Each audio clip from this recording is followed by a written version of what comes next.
Hola, este es el grupo número 1 de patología quirúrgica a cargo del Dr. Hugo Hatley y vamos a socializar acerca de los mecanismos y patrones de lesión. Adelante. Saludos, soy Samuel Yin y les estaré hablando acerca de la ATLS, pero antes de eso debemos definir qué es traumatismo. Traumatismo se define como la alteración celular causada por el intercambio de energía del entorno que supera la resistencia del organismo y que se complica por la muerte celular secundaria, isquemia o reperfusión. Son la primera causa de muerte entre individuos de 1 a 44 años de edad y la tercera causa entre individuos de cualquier rango de edad. A su vez es la principal causa de la pérdida de años de vida productiva. Advanced Trauma Life Support, apoyo vital avanzado en traumatismo, se desarrolló a finales del año 1970 en base a la presunción de que la atención apropiada y oportuna mejoraría de manera significativa a un paciente lesionado. El ATLS es una medida estructurada para pacientes traumatizados que incluye algoritmos estandarizados de cuidado, destacando el concepto hora dorada, según el cual se necesitan intervenciones oportunas y priorizadas para evitar la muerte y la discapacidad. El primer paso para el tratamiento de un paciente es realizar la valoración primaria, cuyo objetivo es la identificación y la corrección de trastornos que constituyen un riesgo inmediato para la vida, como el método ABC, control de las vías respiratorias con protección de la columna cervical, respiración y circulación. Aunque estos conceptos incluidos en la valoración primaria se presentan en forma seriada, en realidad se realizan de manera simultánea por el grupo coordinado de reanimación. Evaluación secundaria. Una vez se corrigen las amenazas inmediatas para la vida, se lleva a cabo una anamnesis amplia y se explora el paciente de forma sistemática. Se debe interrogar al enfermo y a las personas cercanas a fin de obtener una historia sample, signos, síntomas, alergias, medicamentos, patologías previas, embarazo, última comida y eventos relacionados a lesiones. Soy Ramona Rodríguez y les estaré hablando sobre los mecanismos de lesión, patrón, biofísica y cinemática del trauma. Primero puntualizaré algunos conceptos. Los mecanismos de lesión son la forma en la que se lesionó la persona. Los patrones de lesión son las alteraciones que por sus características y localización sugieren un mecanismo causal. La cinemática estudia los movimientos de un cuerpo, así como la masa y los tipos de acción que ejercen sobre él. Para entender los mecanismos de lesión, primero deben entenderse las leyes que rigen los movimientos de un cuerpo y la transferencia de energía a través de ella. Las leyes de Newton son el resumen de los estudios del movimiento. La primera ley, que es la de inercia, la de fuerza e impulso, la de acción y reacción. A menudo, los cirujanos traumatólogos clasifican las lesiones en dos categorías: las lesiones que tienen una alta transferencia de energía y las que tienen una baja transferencia de energía. La biofísica del trauma es la interacción entre el huésped y el objeto transmisor de energía. Esto determina la presencia de un trauma, mientras que los patrones de lesiones son las manifestaciones morbosas, orgánicas y fisiopatológicas que están definidas por los mecanismos newtonianos y por las propiedades de las físicas. Es importante conocer los mecanismos específicos de lesión para así poder anticipar los patrones de lesión que va a presentar un paciente. El trauma puede ocurrir como resultado de cavitación, sobrepresión, desgarro y compresión. Mi nombre es Aurelieris Torres y vamos a hablar de traumatismo cerrado. Las lesiones de gran transferencia de energía incluyen accidentes por arrollamiento a peatones, accidentes de vehículos motorizados en los cuales la velocidad del vehículo supera los 30 km por hora o quienes sufrieron expulsión del vehículo, además de colisiones en motocicletas y caídas que superan los 6 metros de altura.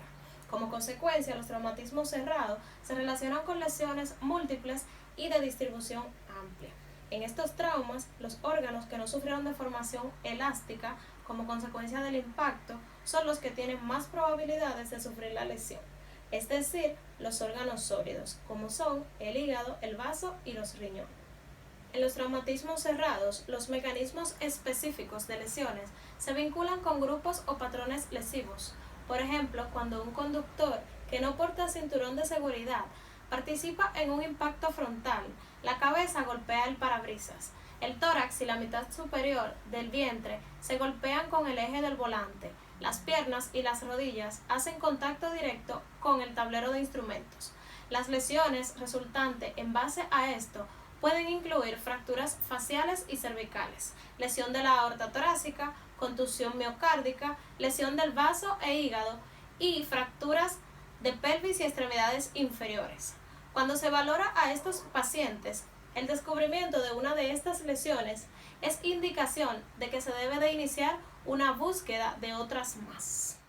Hola, mi nombre es Ángela Houman y en esta ocasión les estaré hablando acerca del mecanismo de trauma penetrante. Un traumatismo penetrante se produce cuando un objeto perfora ciertos límites anatómicos a partir de los cuales se producirán lesiones viscerales. En un trauma penetrante, el daño resulta de la cantidad de energía cinética transferida a los tejidos y de la parte del cuerpo donde penetra. En general, se transfiere más energía sobre un área más amplia en las contusiones que en las lesiones por instrumento punzocortante o proyectil de arma de fuego. Por tanto que los traumatismos cerrados son asociados con lesiones múltiples y de amplia distribución, y en las heridas penetrantes, la lesión sigue el trayecto del proyectil o del instrumento punzocortante. Los órganos con superficies más grandes en la proyección frontal son los más propensos a la lesión, dígase intestino delgado, hígado y colon. Además, las navajas por lo común tienden a seguir trayectos rectos, por lo que con frecuencia se lesionan estructuras adyacentes como lo son el páncreas y el duodeno. Las lesiones penetrantes se clasifican según el agente causante de la lesión en heridas por instrumentos punzocortantes, heridas por proyectil de arma de fuego y heridas por escopeta. Las heridas por proyectil de arma de fuego a su vez se subdividen en heridas por proyectil de alta y baja velocidad, porque la velocidad del proyectil es mucho más importante que su peso cuando se refiere a la energía cinética. Las lesiones por escopeta se dividen en heridas de corta y larga distancia. Para pacientes con lesiones por instrumentos punzocortantes, es de suma importancia conocer la longitud y el tipo del objeto. Buenas, mi nombre es Oscar Ioff y les voy a estar hablando del mecanismo de lesión de heridas de proyectil.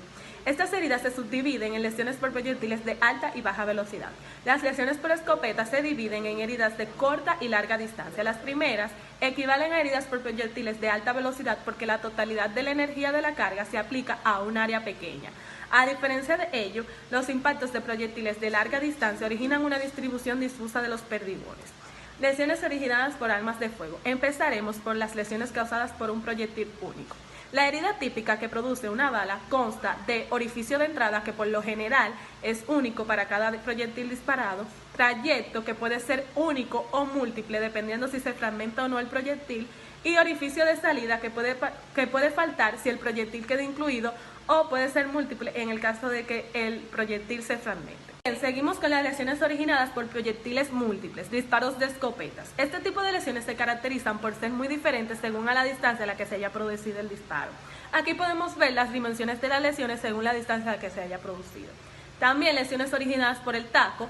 Puede originarse una pequeña herida contusa por golpeo del taco. En ocasiones puede provocar una quemadura debido a la alta temperatura que alcanza. Lesiones originadas por granos de pólvora. La pólvora que lleva el explosivo y que no se quema sale con el disparo, pudiendo llegar a alcanzar una distancia de unos 50 a 60 centímetros, llamándose tatuaje único. Por último, les estaré hablando de las heridas por proyectiles de alta velocidad. Este tipo de lesiones presentan algunas características particulares de este tipo de disparos, comenzando con el orificio de entrada. Sus dimensiones en general guardan relación con el calibre del proyectil, pero si el disparo se produce a una distancia de contacto, puede aparecer una amplia pérdida de sustancia de morfología irregular. El trayecto. Su característica principal es la gran destrucción que existe entre las estructuras que atraviesa y las adyacentes. Y por último, el orificio de salida, cuando existe, es de dimensiones mucho mayores que el de entrada, debido al arrastre de esquirlas óseas que arrastra cuando choca con un hueso. Hola, soy Yadira y les estaré hablando sobre los patrones lesivos de trauma cerrado. Y siguiendo con este tema, los accidentes de automóvil, según la dirección del impacto, se clasifican en colisiones y choques frontales, colisiones y choques laterales, colisiones por alcance, vuelcos y atropello. El patrón lesivo en choque frontal. En este tipo de choque, el tórax golpea contra el volante, pudiendo producir fracturas costales con o sin bolet, fracturas externales y lesiones de y lesión de órgano interno intratorácico, corazón, pulmones, grandes vasos, entre otros, por compresión y por otros mecanismos. Dependiendo de la posición del cuello se podrá producir además fracturas craneales y lesiones encefálicas, lesiones cervicales de diversos tipos como fracturas, luxaciones vertebrales, desgarro y rotura del ligamento longitudinal anterior, del ligamento interespinoso, entre otros, que pueden condicionar lesiones inestables de columna o lesiones medulares altas. El patrón lesivo en choque lateral. En el caso del choque lateral, las lesiones son más graves que en el choque frontal, al estar más próximo el cuerpo del conductor al automóvil incidente, produciendo su intrusión un emitoras correspondiente al lado que ha sufrido el impacto. Se suelen producir fracturas costales en emitoras con lesiones intratorácicas, fracturas de pelvis y lesiones craneoencefálicas, debido a que el movimiento de la cabeza es mediante una inclinación lateral. Las fracturas costales medias pueden producir contusión pulmonar, contusión miocárdica, entre otras. El patrón lesivo en alcances posteriores. Este patrón supone el segundo tipo más frecuente, produciendo lesiones cervicales como consecuencia del efecto latigazo. Se agrupa bajo el nombre de esguince cervical en colisiones a baja velocidad o lesiones a niveles más bajos de columna vertebral. El patrón lesivo en vuelco. El vuelco es un incidente grave y así la frecuencia de lesión grave es un 36% más alta en este tipo de accidente y supone el 20% de los accidentes mortales. Si el ocupante que vuelca no está sujeto por un cinturón, puede golpear con cualquier parte del interior del compartimento del vehículo, puede producir lesiones de cráneo y cuello por impacto contra el techo, y son frecuentes las lesiones a nivel de la columna vertebral. Este vuelco puede acompañarse de expulsión del vehículo, la cual agrava enormemente el accidente, ya que la mortalidad de los ocupantes despedidos es 3 veces superior. Saludos, mi nombre es Cristi Mercedes Lara y estaré exponiendo acerca de patrones frecuentes y lesiones asociadas. En pacientes traumatizados es esencial recoger la máxima información posible acerca del mecanismo lesional. Las descripciones de la escena de la lesión pueden ser útiles porque con mecanismos específicos se producen patrones frecuentes de lesiones. Mencionaremos algunos comunes. La caída desde una altura en la que una carga se transmite del esqueleto axial hacia arriba cuando los pies golpean el suelo primero es un mecanismo que da lugar a un patrón común que comprende fracturas del calcáneo, la meseta tibial, el fémur proximal y fracturas por estallido de las vértebras lumbares. En la caída sobre la mano extendida observamos fractura distal del radio, luxación posterior del codo y en infantes fractura de huesos de antebrazo y supracondilia del húmero. Al salir despedido del vehículo, esto implica una exposición a todo tipo de mecanismo traumático y lesiones resultantes, tales como traumatismo craneoencefálico cerrado y fracturas vertebrales. Ya hemos expuesto los patrones lesivos en choque frontal y lateral. En un choque frontal lateral observamos fractura pélvica de tipo compresión lateral, traumatismo craneoencefálico cerrado con lesiones cervicales comúnmente y lesiones torácicas con sus órganos correspondientes. En un accidente de tráfico con choque frontal se puede observar comúnmente lesión de órganos abdominales, fractura de pelvis en libreabierto, hemorragia retroperitoneal y lesiones causadas por la intrusión del suelo, tales como fracturas del calcáneo, de la meseta tibial y luxación posterior de la cadera. Es común que las fracturas óseas vayan coaligadas a lesiones nerviosas o vasculares. Por ejemplo, en la luxación posterior de la rodilla comúnmente se observa lesión de la arteria poplitea, en fractura supracondilia del húmero, lesión de la arteria braquial o del nervio mediano o radial, en luxación anterior del hombro, lesión del nervio axilar y en luxación posterior de la cadera, lesión del nervio ciático en su rama peronea.